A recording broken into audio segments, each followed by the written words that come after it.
अस्सलामुअलैकुम दोस्तों, 3 डेवलपमेंट होने जा रही हैं इस वीडियो में और जो लास्ट डेवलपमेंट होगी वो कमाल की है और सेकंड लास्ट भी एक सैमसंग के मुतल्लक होगी। और लास्ट वाली जो आपने टैक्स कलेक्शन में इजाफा कर दिया, आपने बहुत ज़्यादा टैक्स दे दिया इस बार। तो नेशनल लॉजिस्टिक सेल को एक कॉन्ट्रैक्ट दिया गया 10.28 अरब रुपए का और यह है 10th एवेन्यू इस्लामाबाद। इसे बनाया जाएगा और कैपिटल डेवलपमेंट अथॉरिटी ये बनाएगी। 5 किलोमीटर का ये रोड होगा, आईजीपी रोड और कटारिया ब्रिज आईजीपी और श्रीनगर हाईवे के दरमियान ये रोड बिल्ड किया जाएगा। अगर सेक्टर वाइज देखा जाए कि कौन कौन से इलाके इसके दरमियान आ जाएंगे, यानी जिसे ये सड़क लगेगी, तो I10, I9, H10, तो ये वो इलाके हैं जो कि यहाँ इस रास्ते को लग जाएंगे। तो अहम तरीन रोड है जो कि मंजूर किया जा चुका है और अब इंशाल्लाह ये बनाया जाएगा।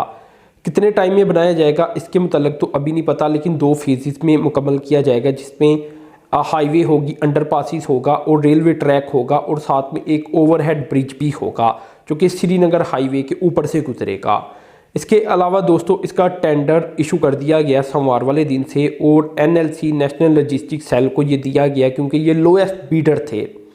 तो इस वजह से ये प्रोजेक्ट अब NLC करके देगी। NLC IJP रोड के ऊपर भी काम कर रही है और ये 4.9 अरब रुपए का प्रोजेक्ट था और 18 माह में ये मुकम्मल होना था IJP रोड।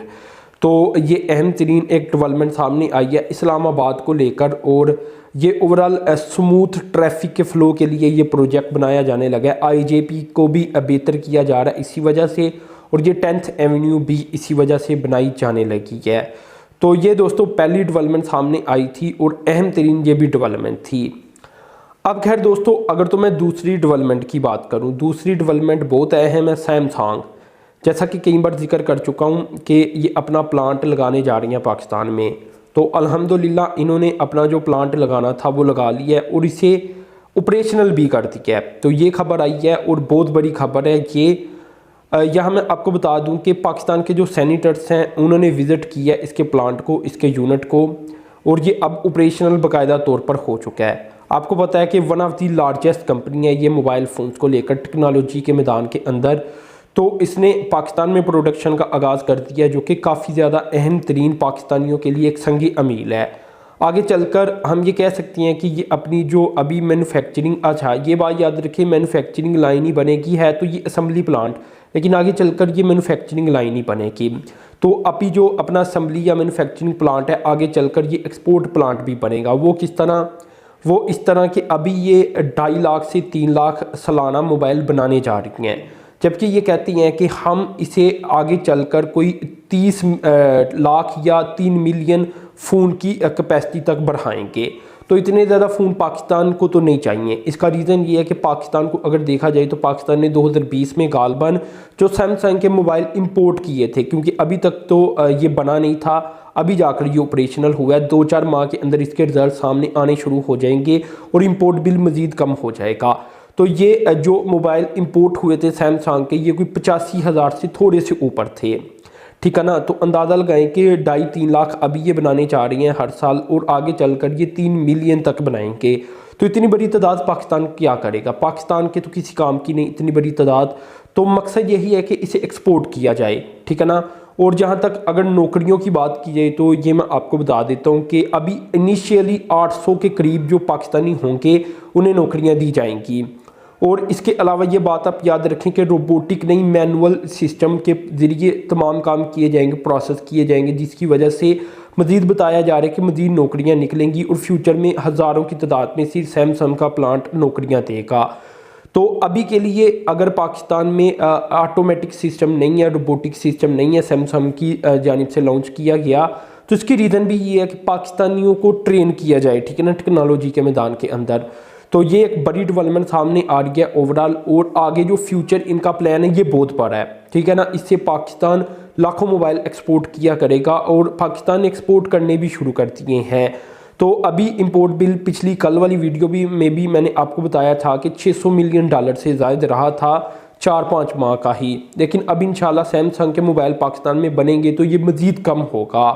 तो ये दोस्तों बहुत बड़ी खबर सामने आ चुकी है कि अब ये ऑपरेशनल हो चुका है। अब दोस्तों फेडरल बोर्ड ऑफ रेवेन्यू की जानिब से जो इन्फॉर्मेशन दी गई है इसकी बात करता हूँ। जुलाई से नवंबर तक यानी 5 माह बने ना, तो इसका सामने आया कलेक्शन 2314 अरब रुपया जुलाई से नवंबर तक इकट्ठा कर लिया गया है। जुलाई, अगस्त, सितंबर, अक्टूबर, नवंबर।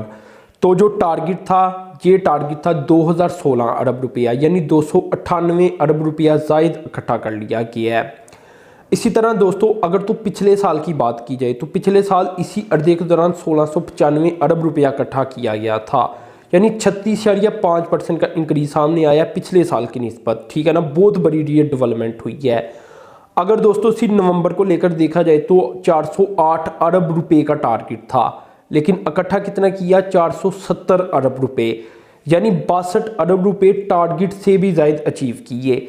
जबकि जो पिछले साल इकट्ठा किया गया था ये था 348 अरब रुपया, यानी 35.2% ज़ायद इस बार इकट्ठा किया गया है रकम, और टैक्स की सूरत में। तो ये एफबीआर की कमाल की आप कह सकते हैं कि ओवरऑल कलेक्शन सामने आई है। इसी तरह दोस्तों अगर तो ग्रास कलेक्शन की बात की जाए, यानी अभी जो रिफंड नहीं किया गया, तो रिफ़ंड करने के बाद जो अमाउंट आई वो मैंने आपको बता दी। तो रिफ़ंड करने से पहले 1783 अरब रुपया 2020 में इकट्ठा किया गया था, लेकिन इस बार 2437 अरब रुपया इकट्ठा किया गया है।